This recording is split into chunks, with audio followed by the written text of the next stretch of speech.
तो देखो बच्चों, पिछली क्लास में हम न्यूमेरिकल्स कर रहे थे स्फेरिकल मिरर्स पे। उन्हीं न्यूमेरिकल्स को यहाँ पे हम कंटिन्यू करेंगे। तो देखो, आपको ये क्वेश्चन पूछा गया है, बोला गया है an object 1 centimetre high is placed on the axis and 15 centimetre from the concave mirror. तो आप देखो, ऑब्जेक्ट की हाइट दी है आपको कितना बेटा, 1 सेंटीमीटर, और ये 15 सेंटीमीटर ऑब्जेक्ट डिस्टेंस है। इस ऑब्जेक्ट को 15 सेंटीमीटर कॉनकेव मिरर से दूर रखा गया, और कॉनकेव मिरर की फोकल लेंथ जो है वो 10 सेंटीमीटर है। तो आपको पोजीशन, नेचर, साइज, इमेज की हर चीज बतानी है। चलिए, तो आप कैसे सॉल्व करेंगे? देखो, पहले जो गिवन डाटा है उसको बच्चों नोट कर लिया करो, है ना। मैंने आपको कई बार बोला। तो हाइट ऑफ ऑब्जेक्ट जो है वो 1 centimetre above the principal axis. अगर कुछ नहीं दिया गया तो हमेशा कैसा एज्यूम करना है, ऑब्जेक्ट को अबव द प्रिंसिपल एक्सिस, तो +1 सेंटीमीटर लिखेंगे। वैसे ही ऑब्जेक्ट जो है वो रियल ऑब्जेक्ट होगा, कुछ नहीं दिया है तो हमेशा रियल ऑब्जेक्ट लेना है। और रियल ऑब्जेक्ट जो है वो नेगेटिव साइन में होता है ना। साइन कन्वेंशन लगा रहे हैं बेटा, तो -15 सेंटीमीटर होगा।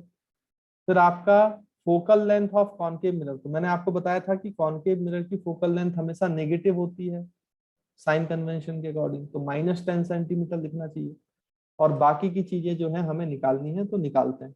सबसे पहले तो पोजीशन ऑफ इमेज यानी इमेज डिस्टेंस निकाल लो पोल से। तो इमेज डिस्टेंस निकालने के लिए आपको कौन सा फॉर्मूला उपयोग करना पड़ेगा? यू और एफ दिया है तो बेटा मिरर फॉर्मूला है ना। हमने मिरर फॉर्मूला सीखा हुआ है। तो मिरर फॉर्मूला क्या बोलता है? 1/v + 1/u is equals to 1/f। तो यहाँ से आप 1/v, 1/u जो है यहाँ पे -1/15 हो जाएगा, क्योंकि यहाँ -15 रखोगे तो प्लस माइनस माइनस हो जाएगा, इक्वल्स टू -1/10। तो 1/v आ जाएगा बेटा कितना, 1/15। अगर आप उस साइड ले जाओगे तो प्लस में हो जाएगा, -1/10 रहेगा। एलसीएम अगर लोगे तो ये आपका एलसीएम आ जाएगा बच्चों 30, है ना। मेरे ख्याल से 30 एलसीएम आएगा। तो यहाँ पे आ जाएगा बेटा आपका 2, और माइनस यहाँ पे आ जाएगा 3। तो v आ जाएगा -1/30, सॉरी 1/v आएगा। लेकिन हमें इमेज डिस्टेंस चाहिए तो v चाहिए, तो इसका रेसिप्रोकल करना नहीं भूलना है। रेसिप्रोकल लास्ट में करना पड़ेगा। तो रेसिप्रोकल करो तो -30 आएगा। तो -30 centimetre is the position of image. अब इसका नेचर भी आपको समझ में आ रहा होगा। अगर इमेज का साइन नेगेटिव आए तो साइन कन्वेंशन के अकॉर्डिंग मैंने आपको बताया था कि इमेज का साइन नेगेटिव होने का मतलब रियल इमेज है, और रियल है तो इन्वर्टेड है। तो हम यहाँ पे लिख सकते हैं कि here here image distance is negative, image distance is negative, therefore image is real and inverted, image is real and inverted. इसलिए इमेज जो है वो रियल होगी बेटा और इन्वर्टेड होगी, है ना। सिंपल सी बात है, कोई दिक्कत है नहीं इसमें। चलिए, तो ये हमारा एक पार्ट सॉल्व हो गया। अब हमें मैग्निफिकेशन निकालना है, तो मैग्निफिकेशन निकाल लो। मैग्निफिकेशन का क्या फॉर्मूला होता है बेटा?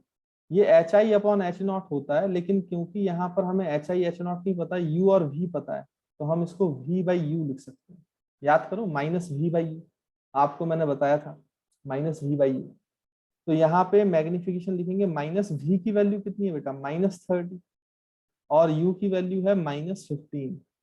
तो यहाँ से माइनस माइनस ये कैंसिल, तो -1 एक्स्ट्रा बचा रहेगा, और 15 से 30 कैंसिल, तो ये 2 बच जाएगा, है ना बच्चे। तो ये -2 आएगा। तो मैग्निफिकेशन का फॉर्मूला आया -2, मतलब वैल्यू आई -2। तो ये आपका लीनियर मैग्निफिकेशन आ गया। एक और आंसर आ गया। अब जब आपका लीनियर मैग्निफिकेशन आ ही गया है, तो आप हाइट ऑफ इमेज निकाल सकते हो, अगर आपको हाइट ऑफ ऑब्जेक्ट पता है। तो हम ये वाला फॉर्मूला लगाएंगे, m = height of image upon height of object. तो ये तो -2 है, हाइट ऑफ इमेज हमें निकालनी है, साइज ऑफ इमेज, और हाइट ऑफ ऑब्जेक्ट जो है वो 1 सेंटीमीटर। तो 1 सेंटीमीटर इधर जाएगा, 2 से मल्टीप्लाई हुआ तो -2 ही रहेगा। तो -2 centimetre is the height of image. और देखो बेटा, रियल इन्वर्टेड यहाँ से भी समझ में आ रहा है। अबव द प्रिंसिपल एक्सिस आपकी ऑब्जेक्ट था, तो बिलो द प्रिंसिपल एक्सिस आपका इमेज बन रहा है, क्योंकि ये आंसर जो है वो माइनस साइन के साथ आ रहा है। तो इसका मतलब इन्वर्टेड इमेज है, और इन्वर्टेड है तो रियल है, ये मैंने आपको पहले बताया था। तो इस तरीके से आप इस क्वेश्चन के सारे आंसर कर सकते हो। तो आई होप आपको क्लियर होगा कि हमें कैसे क्वेश्चन को सॉल्व करना है। नोट कर लीजिए।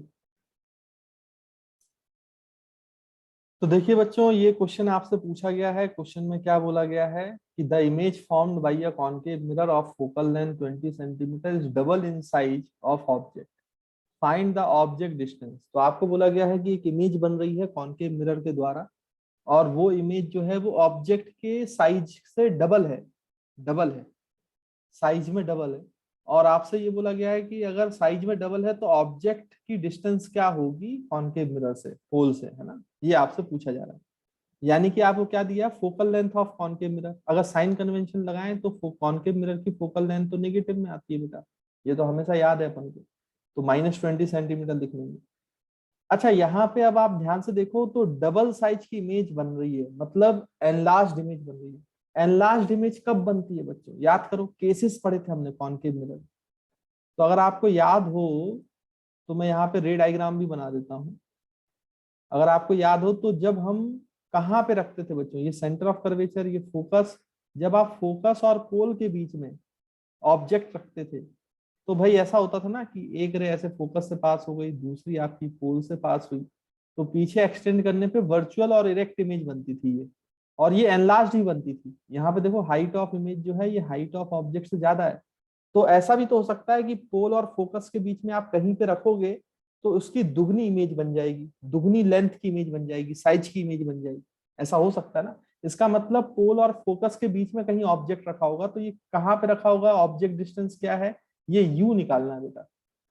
अच्छा, आपका यहाँ पे जो इमेज बन रहा है इस केस में देखो कैसा बन रहा है, वर्चुअल और इरेक्ट, इरेक्ट इमेज बन रहा है। तो इसका जो मैग्निफिकेशन होना चाहिए वो पॉजिटिव होना चाहिए।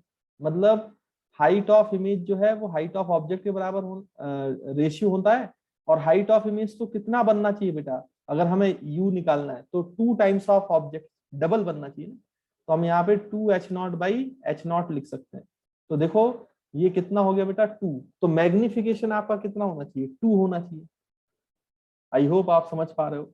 ये आपको इनडायरेक्टली क्वेश्चन में दिया है कि मैग्निफिकेशन 2 है ना। तो अब आप क्वेश्चन सॉल्व करो, अब यू निकालो।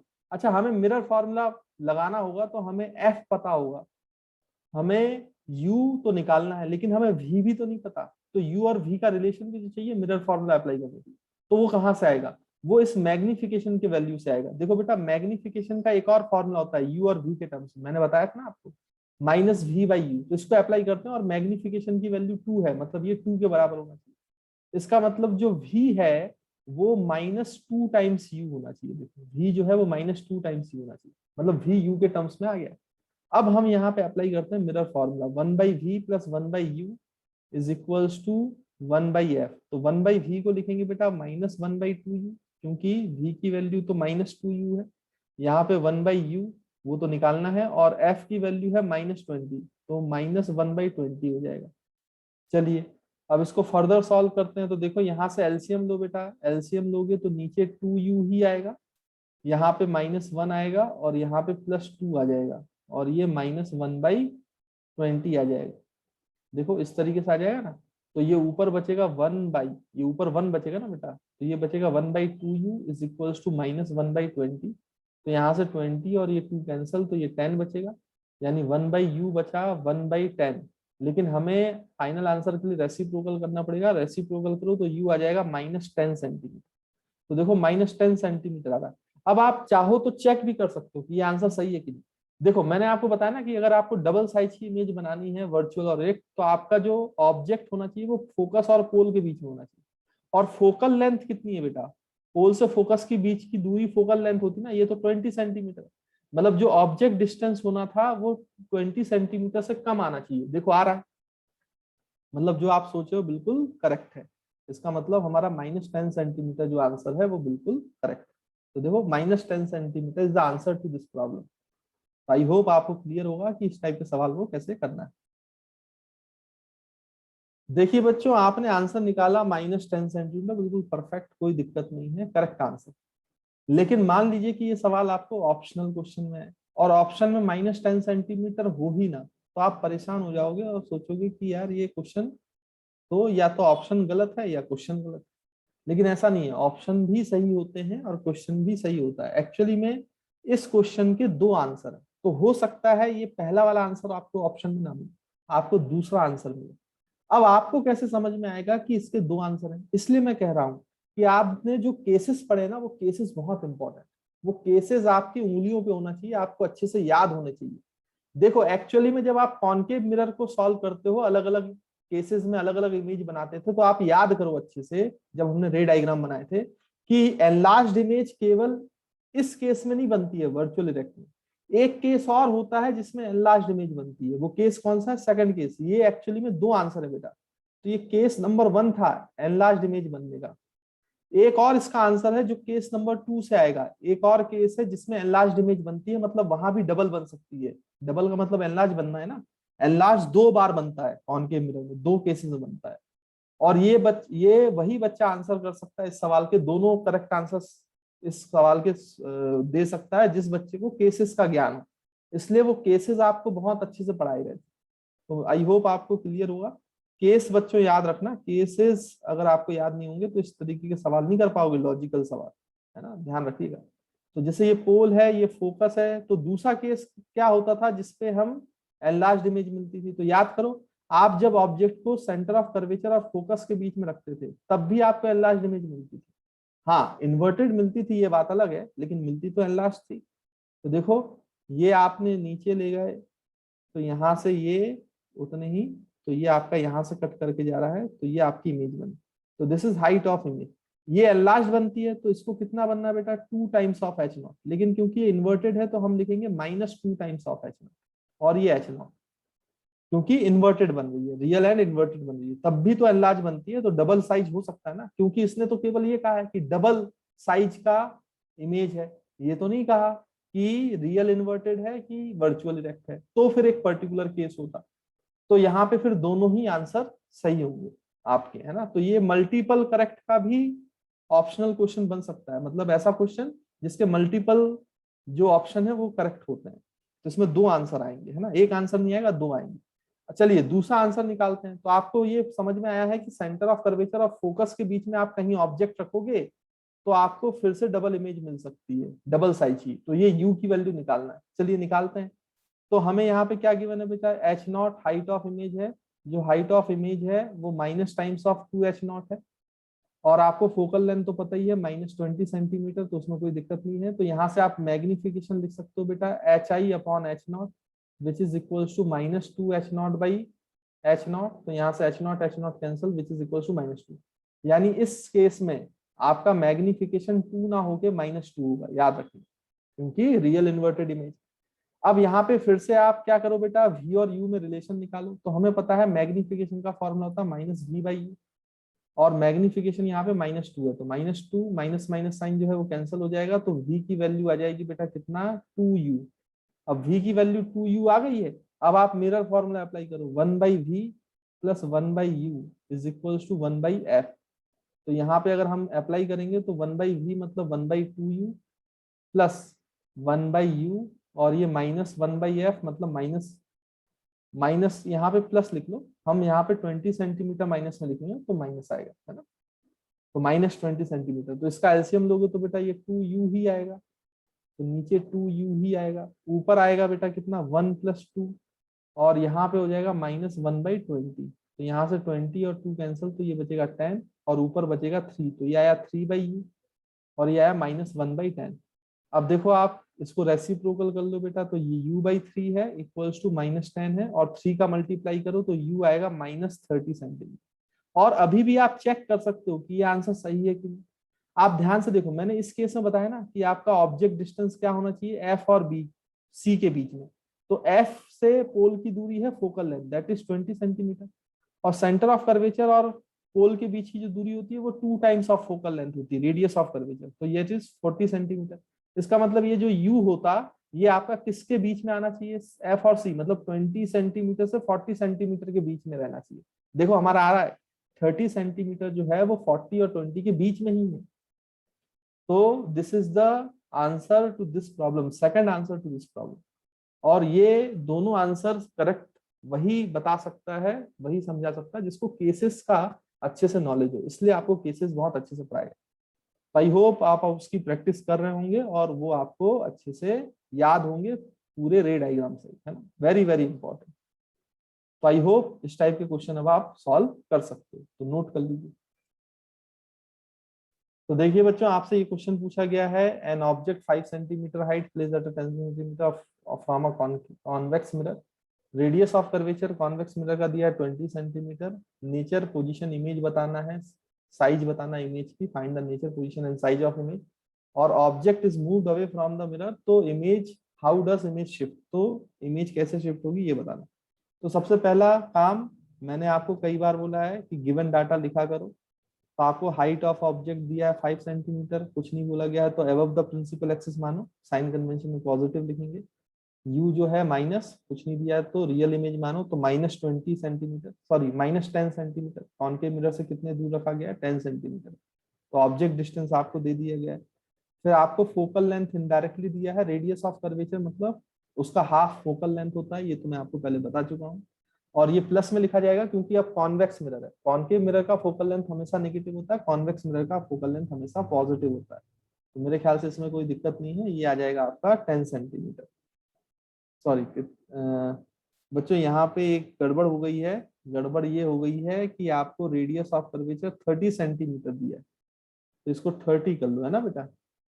ये क्वेश्चन में इस तरीके से दिया गया था, वो गलती से मैंने 20 लिख दिया, तो ये जो है 15 हो जाएगा। 30 डिवाइड बाई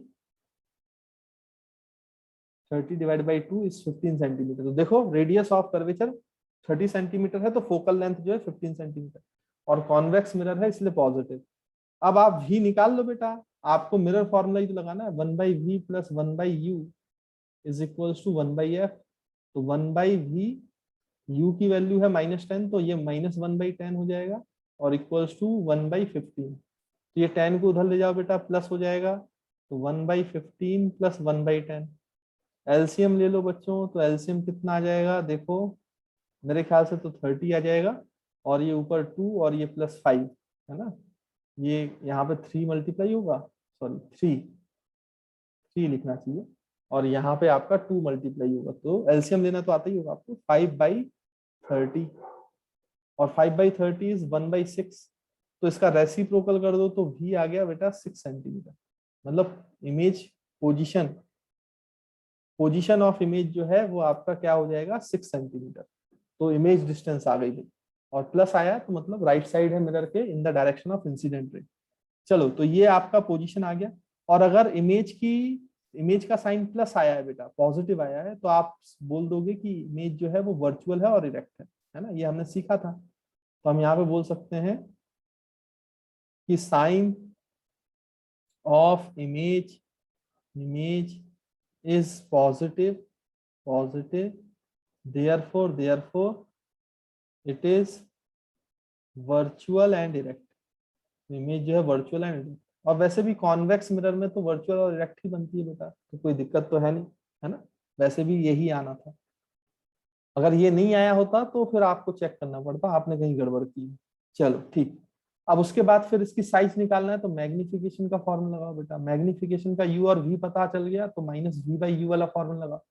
तो -v/u, तो v की वैल्यू है कितना बेटा, 6 डिवाइड बाई u की वैल्यू है -10, तो यहाँ से ये कैंसिल, तो ये आ गया बेटा 3/5, है ना। सॉल्व करने पे ये कितना आ जाएगा 3/5। तो मैग्निफिकेशन आ गया। अब मैग्निफिकेशन का फॉर्मूला लगाओ, HI/H0। तो यहाँ से आपको हाइट ऑफ इमेज आ जाएगा, height of image is equals to magnification into H0। Magnification जो है वो 3/5 है, multiplied by height of image, तो 5 सेंटीमीटर को कैंसिल कर दो, तो हाइट ऑफ इमेज आ गया बेटा आपका 3 सेंटीमीटर। तो इस तरीके से आप 3 सेंटीमीटर का जो है आपका आंसर हो जाएगा। उसके बाद फिर ये बोल रहा है कि ऑब्जेक्ट को अगर आप दूर मूव करोगे तो इमेज का क्या होगा बेटा। तो ध्यान से देखो, हमने ये रे डायग्राम पढ़ा था कि जब आपका ऑब्जेक्ट कहीं बीच में होता है तो ये एक रे ऐसे आती है, तो यहाँ पे कहीं फोकस होता है, तो ऐसा लगता है कि ये फोकस से रिफ्लेक्ट होगी। एक रे ऐसे, तो ये ऐसे रिफ्लेक्ट होती है। तो रिफ्लेक्टेड रे यहाँ कहीं मीट नहीं करती, तो हम इसको पीछे मीट कराते हैं, तो ये आपकी इमेज बनती है ना। ये इमेज बनती है, ये ऑब्जेक्ट होता है। तो इमेज कहीं पोल और फोकस के बीच में रहती है। अब सोचो आप ऑब्जेक्ट को दूर ले जा रहे हो, सोचो इन्फिनिटी ले जाओ, इन्फिनिटी। तो जब आप ऑब्जेक्ट को इन्फिनिटी पे ले जाओगे तो वहां से रेज ऐसे पैरेलल आएंगी, तो कहां से लगेंगी, पास होते हुए रिफ्लेक्टेड रे फोकस से। तो आपका इमेज कहां बनेगा बेटा, फोकस पे, जब ऑब्जेक्ट जो है इन्फिनिटी पे होगा। माइनस इन्फिनिटी पर, है ना। तो यहाँ पे आप देखो, जब आप इसको दूर ले जा रहे हो तो इमेज कहाँ शिफ्ट हो रही होगी बेटा, फोकस की तरफ। और जब ये ऑब्जेक्ट इन्फिनिटी पे चला जाएगा तो इमेज कहाँ जाएगी, फोकस में। यानी कि जब आपका ऑब्जेक्ट बीच में कहीं रहता है तो इमेज पोल और बीच में रहती है, पोल और फोकस के बीच में रहती है। और जैसे जैसे आप दूर ले जाओगे तो इमेज जो है वो फोकस की तरफ शिफ्ट होती जाएगी। तो आपका आंसर क्या है जो आपको पूछा गया कि image is move away from the mirror then image. तो इमेज कैसा शिफ्ट होगा बेटा, अगर ऑब्जेक्ट मूव करेगा तो आप लिख सकते हो इमेज विल